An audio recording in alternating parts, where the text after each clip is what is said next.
Mabuti na lang talaga pareho kaming mahilig mag-road trip ng asawa ko.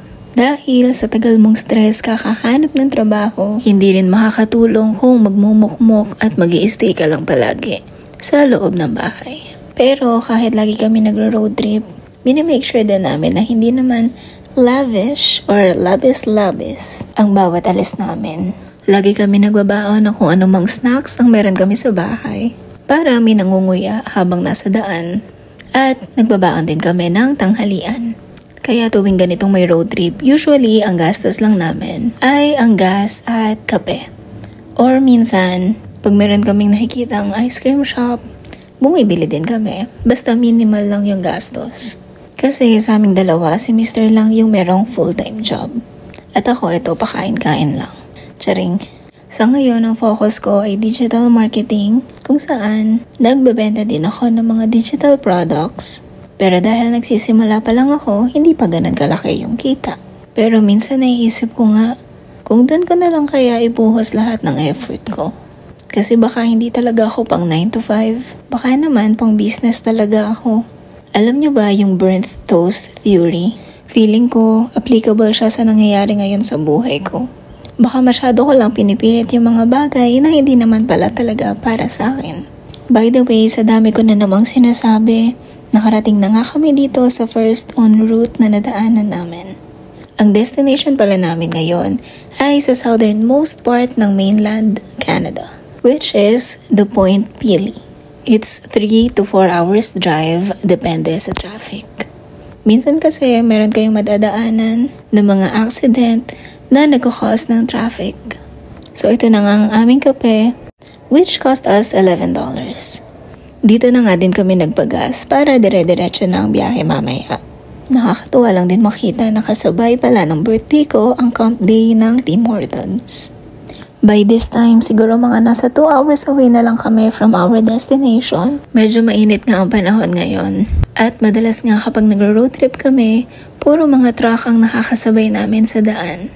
Ewan ko ba, naging hobby na namin to na tuwing gusto naming huminga, maghahanap lang kami ng malayong mapupuntahan. Bubusugin lang namin ang mga mata namin sa magagandang tanawin at after nun, recharged na kami ulit.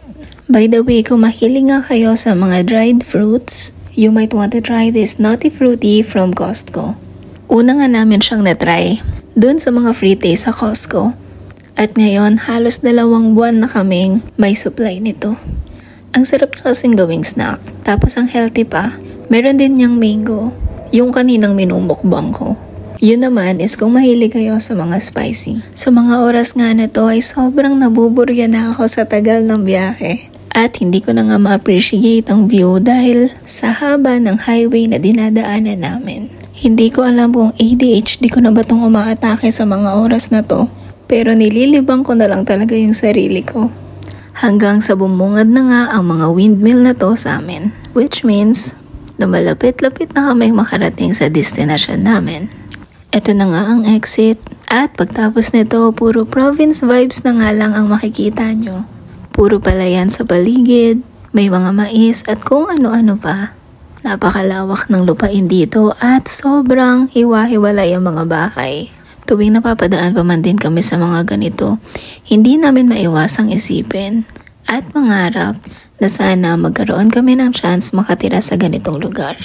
Sobrang peaceful kasi, ang tahimik. Ewan ko ba, parang pareho na nga kaming naging introvert ng asawa ko. Ito ang favorite part namin sa lahat, yung mga bahay na nasa lakefront. Iniisip pa lang namin na dyan kami nakatira. Sobrang overwhelming na nang nararamdaman namin. Parang ang sarap huminga. Ang sarap ng gising mo bawat umaga. Pangarap kong mag-work from home or mag-business tapos sa ganyan nakatira. Hawak-hawak ang kape sa umaga habang may view na ganyan kaganda. Naalala ko pa nung mga oras na yan, tinanong ko yung asawa ko, paano kung kunyari may mag-offer sa'yo na magtrabaho sa ganitong lugar? Oo daw, tatanggapin niya. Pero syempre, sa ngayon, pangarap muna. Anong malay natin sa mga vlog ko after 5 years, sa ganyan na kami nakatira. Hindi man dito mismo, basta somewhere na malapit sa lake or sa beach or probinsya. Yung tipong slow living lang, di mo kailangan magmadali araw-araw. Malayo ka sa ingay, sa pressure, and you're just minding your own business. Mapa-Canada man yan o Pilipinas. Ang blessed ko lang din kasi nagsisync yung pangarap namin ng asawa ko. Araw-araw ko na lang din talagang pinagdadasal na sana mailagay na ako ni Lord kung saan niya ako gusto. Sa totoo lang kasi ayoko na din talaga namang magtrabaho. Gusto ko sana mag-focus na nga lang talaga sa business. Alam kong kaya ko naman yun. Pero syempre, paano magkaka-business kung wala akong puhunan? Kaya alam ko, kailangan ko pa rin magtrabaho. Dito kasi sa Canada, back to zero ka talaga. Syempre, yung buhay mo hindi din naman laging maganda. Pero doon sa bawat pagsubok, ang mahalaga may natututunan ka at nag-grow ka. Kasi kung hindi, lugi ka. Sa dami na naman nga ng kwento ko, nakarating na nga tayo dito sa Point Pelee. Etong entrance na to ay 15 minutes away pa hanggang dun sa pinaka-destinasyon. So kung magde-day tour lang kayo, it's like $9 each lang. Included na doon yung shuttle na sasakyan nyo mula dun sa parking hanggang dun sa parang pinaka-sandbar nila. So sulit na rin. Bale, ang nagastos lang namin sa trip na to ay $70 sa gas, $20 dito sa entrance, $11 sa kape, at nasa $10 para sa ice cream na nabili namin. So in total, it's $110. Sobrang sulit na rin talaga. Lalo na kung ang dadaanan nyo ganito kaganda. Marerelax ka talaga. Weekday nung pumunta kami dito, kaya ina-expect namin na unti lang yung tao. Alam nyo ba na yung mga nakakasalubong naming sasakyan at yung mga nakakasama namin sa parking lot? Karamihan ay mga may plakang pang US na. Finally nakarating na nga kami at ito nga ang baon naming lunch. Nagsaing lang ako at nagluto ng adobo at 3 PM na nga nung nakarating kami. Ito nga yung visitor center nila at nakakatuwa yung washroom nila dito. Naghahanap nga ako ng mahuhulugan ng coins para sa pad, pero you can get it for free pala. Meron din silang tampons, pero by this time, ubos na. Actually, nakakatuwa dito sa Canada is kahit doon sa dati kong trabaho, merong corner dun sa washroom kung saan makakakuha ka lang ng kailangan mo. Pads man yan, tampons, meron pa silang stain eraser na pwede mong gamitin. There's also mouthwash, tapos ang linis pa ng washroom. Everything for free. Sa mga oras na to, first time nga naming nakahawak ng mga ganito. Sobrang soft pala talaga nila. Bale, meron parang mini museum na you can also enjoy for free. Kasama na siya dun sa entrance na $9. So, habang inaantay niya yung shuttle papunta dun sa parang sandbar nila, pwede nyo munang aliwin yung mga sarili nyo dito. At eto na nga, before mag 4 PM, nakasakay na nga kami sa shuttle and it's like 5 to 10 minutes ride. And behind those trees ay yung lake na. Charan! We're now here at the tip of Canada. Itong part na to ay sobrang lapit na sa ibang parts ng US. And once na nandun ka na sa tip, you will get to see the island of Pelee. From this point, maglalakad ka ulit ng like 7 to 10 minute walk. And mostly, sandy o mabato yung mga lalakaran mo. At nandito na nga tayo sa parang sandbar nila.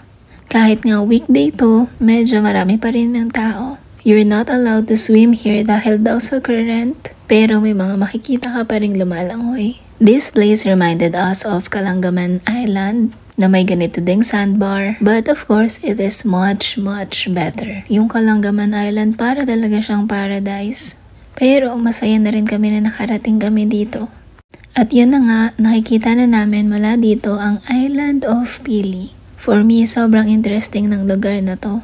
Sa likod ng island na yan, US territory na. Sa mga oras na to ay naisipan na nga namin umuwi. Magsi 7 PM na rin kasi. Pero along the way, meron pa rin kaming nakitang ibang spots na binabaan din namin. Sobrang saya at sulit ng experience na to. Patunay na hindi mo naman kailangan gumastos ng malaki para mag-enjoy sa mga gala nyo. Habang nasa daan, dito na nga namin nakita tong ice cream shop na to. Nasa bungad lang siya ng entrance ng Point Pelee, kaya makikita nyo agad. Ang name ng shop nila ay Ship Ahoy at ang cool nga ng theme nila. There are a lot of flavors to choose from. We ordered 2 different flavors and as usual, Mas gusto ko na naman yung napili ni husband. This time, it's already around 7 p.m. kaya sana tuloy-tuloy na ang biyahe namin pa uwi. Look at these houses. Grabe. Minsan parang mansion na nga yung nakikita namin eh. I wonder kung simple living pa ba to o ano.